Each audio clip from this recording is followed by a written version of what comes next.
We start with a question. Can we speak without words? Those who say no, please raise your hands. Those who say yes, please raise your hands. Most of us think we can think without words. It becomes clearer when we change the question. Can we express our thoughts in words? In extreme situations, words lose their meaning, and we express ourselves in the manner of our close cousins, the animals. So we scream,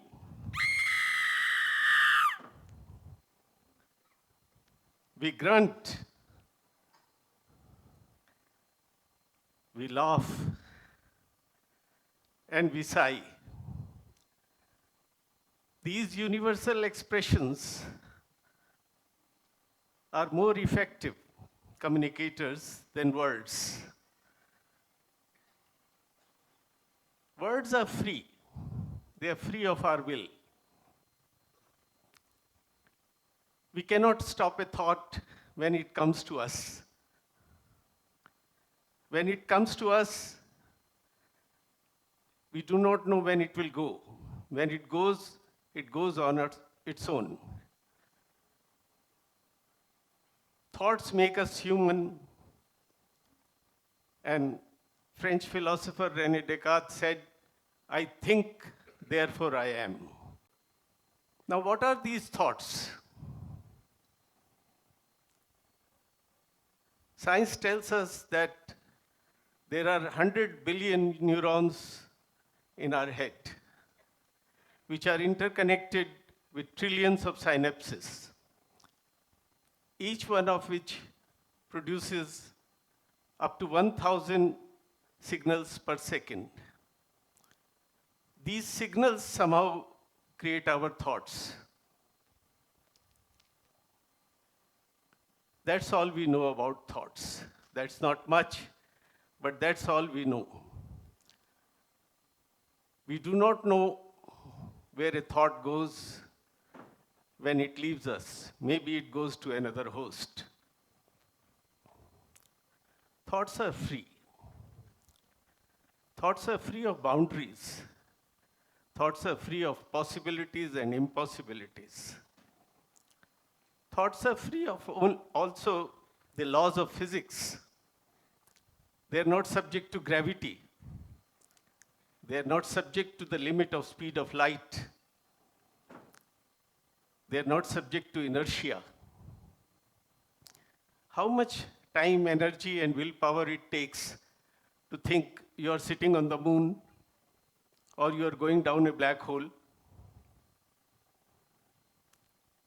But how do we share these thoughts? We cannot share these thoughts with others unless we clothe them in words.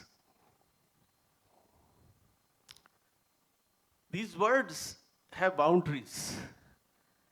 Each word has a meaning, a definition. Each word is defined by other words. No word can define itself. Some words can be defined by an object or its image. You say banana and you see the image of a banana.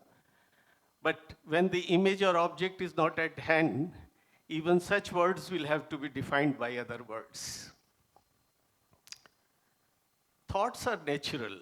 They come to us, they go away from us on their own. They are part of nature. But words are a human construct. We made words, and words make us human. Animals do not have words. Some animals and birds mimic us, but then they cannot pass it to their next generation.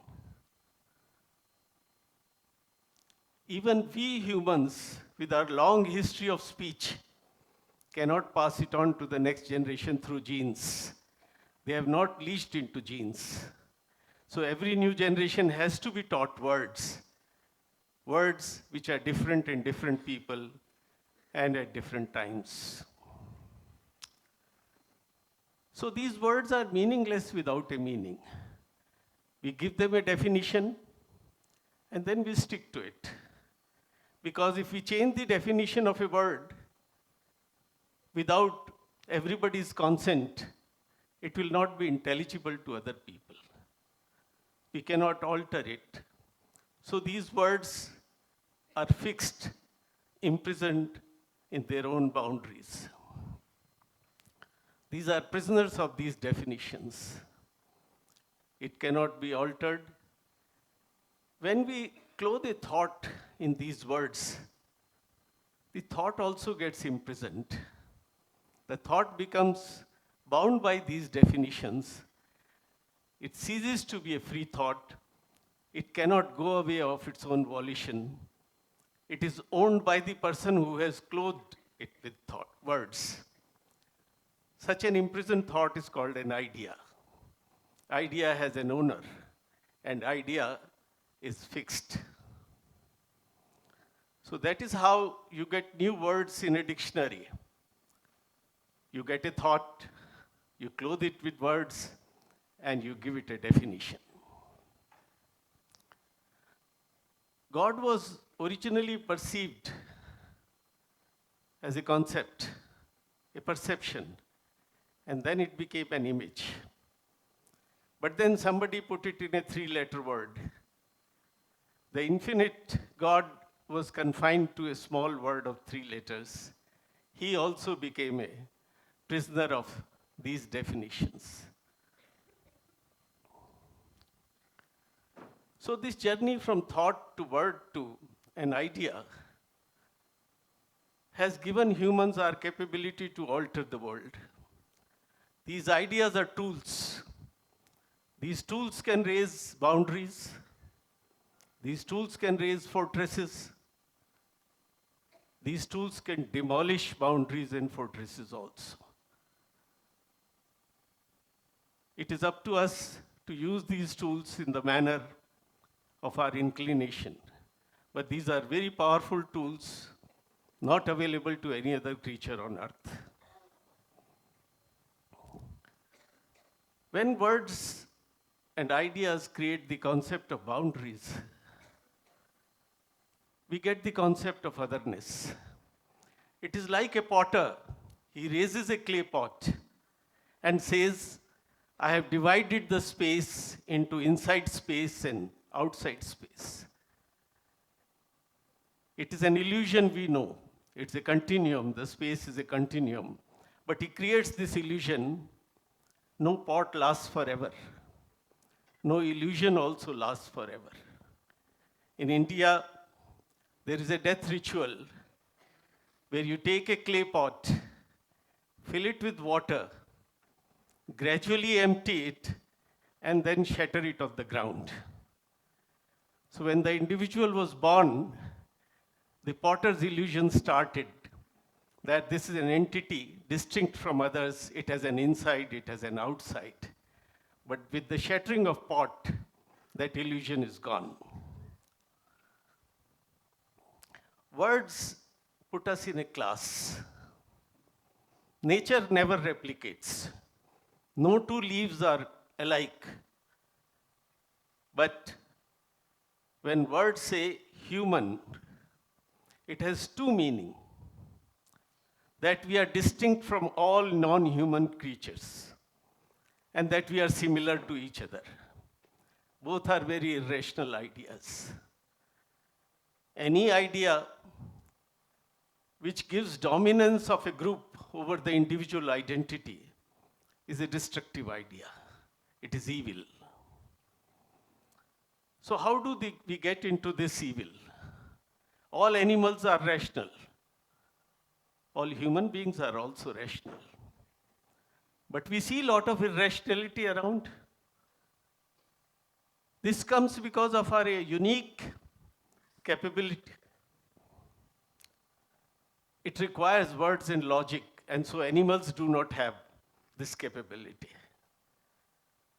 This capability is called rationalization. Rationalization is the art of making patently irrational appear as rational. So all evil, all destructive ideas come from an exercise in rationalization. What rationality would have told us we work contrary to that by rationalization.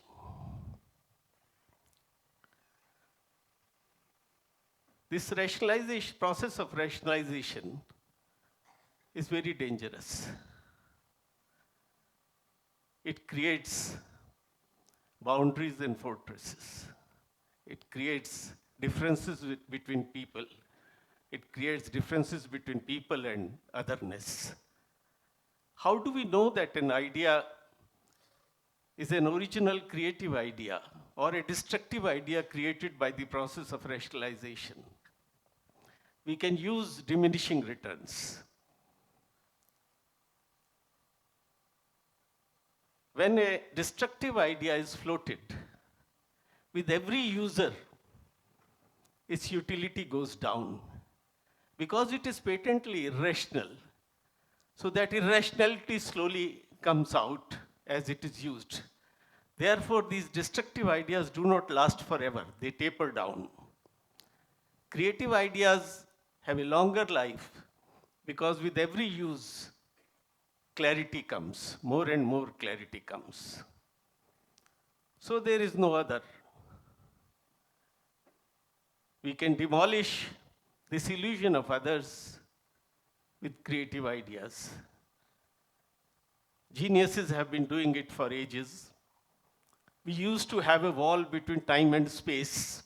Einstein said it's a continuum. He demolished the wall between the two. We used to believe between racial differences, and DNA told us that skin color does not make you different. Someday, a creative idea will demolish the boundary between religion and science also. These powerful words, which have been defined by us, they start defining us.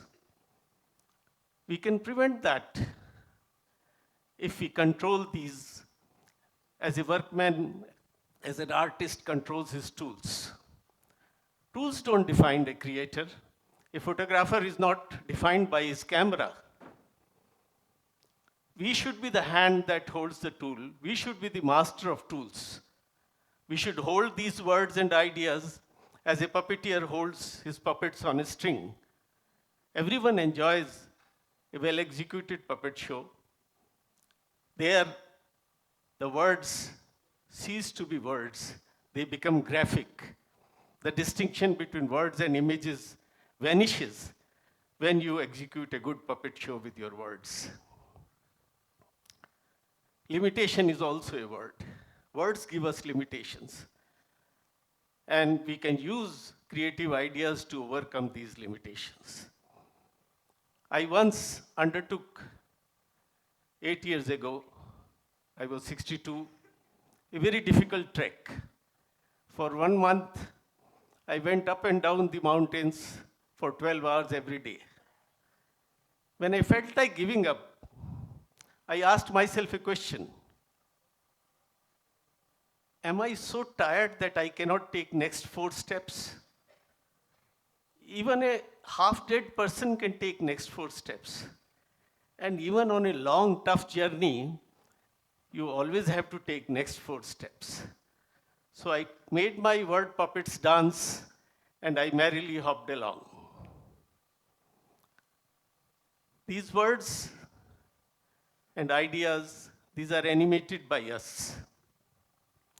You say God, you say goal, it has no soul. We animate it with a soul so that we can use it according to our inclination, constructive or destructive.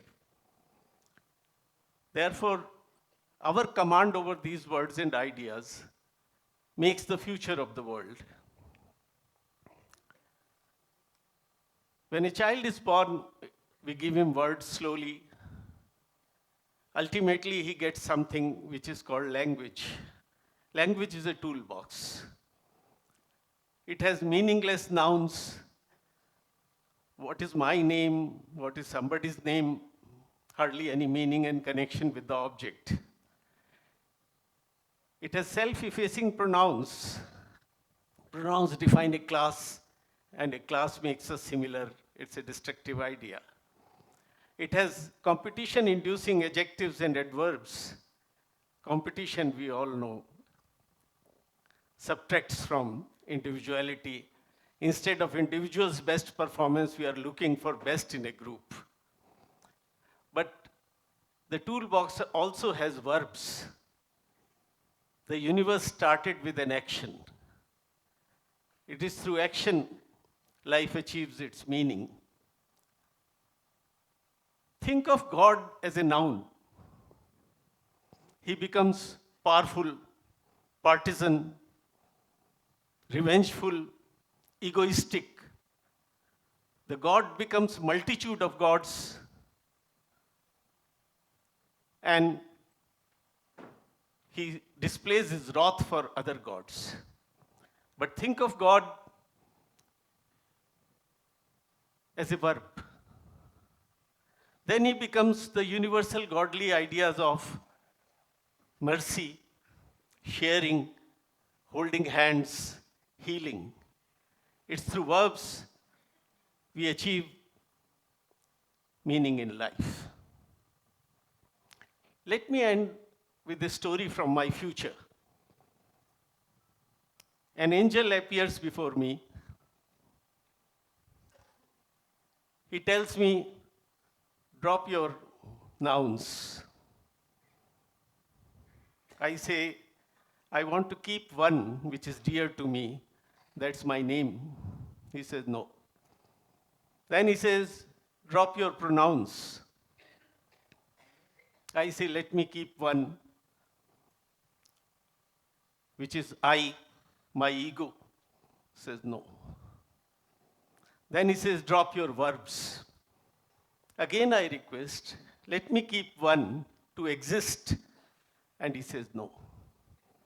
At that time, all boundaries are demolished, all chains are broken, all prisons are open.